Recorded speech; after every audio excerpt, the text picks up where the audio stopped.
അതെന്താ പറ്റി? എന്താ ഓടുന്നത്?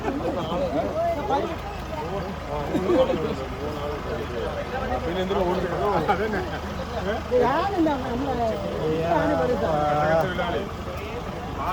നമസ്കാരം.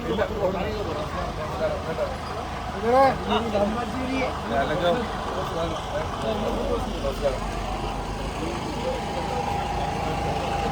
നമസ്കാരം. ഹലോ.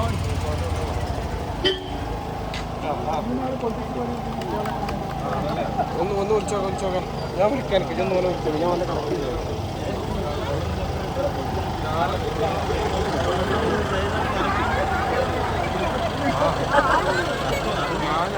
ഞാൻ 2 മണിക്ക് പുറപ്പെട്ട വീട്ടിലെ കാണാൻ വേണ്ടിയിട്ട്.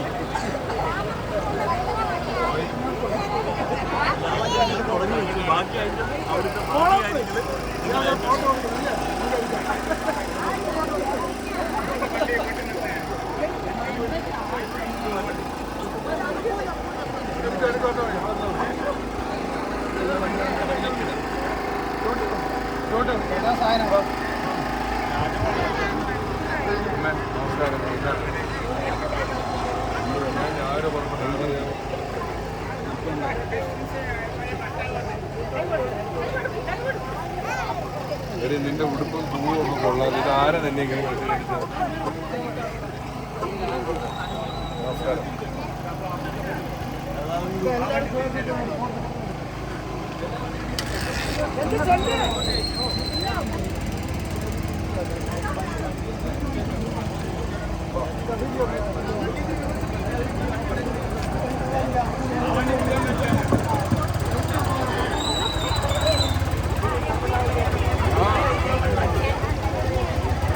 ഇരിക്കുന്ന അമ്മമാരെ, പെങ്ങന്മാരെ, ചേട്ടന്മാരെ, ചേച്ചിമാരെ, കുടുംബാംഗങ്ങളെ എല്ലാവർക്കും വിനയം നിറഞ്ഞ നമസ്കാരം. നിങ്ങൾ കുറേ നേരം കാത്തിരിക്കുന്നെന്ന് പറഞ്ഞു. അങ്ങനെ പലയിടത്തും പോയി എത്തുന്നതിൻ്റെ താമസമാണ്. വലിയൊരു രാഷ്ട്രീയ പ്രസംഗത്തിന് ഈ അവസരം മുതലാക്കി എടുക്കുന്നില്ല. നമ്മുടെ ഇപ്പോഴത്തെ സാഹചര്യങ്ങളൊക്കെ നമുക്ക് എല്ലാവർക്കും അറിയാവുന്നതാണ്. എല്ലാ തരത്തിലുമുള്ള വിലക്കയറ്റമായിട്ടും ആരോഗ്യത്തിൻ്റെ പ്രശ്നങ്ങളാണെങ്കിലും ആരോഗ്യ മേഖലയാണെങ്കിലും നമ്മുടെ സ്വത്തും ജീവനും ഒക്കെ ഉൾപ്പെടെ ഒരു 5 ദിവസം പോലും ഒരു അരിങ്കൊലയുടെ വാർത്തയില്ലാതെ ഇപ്പോൾ നാട് മുന്നിലേക്ക് പോകുന്നില്ല.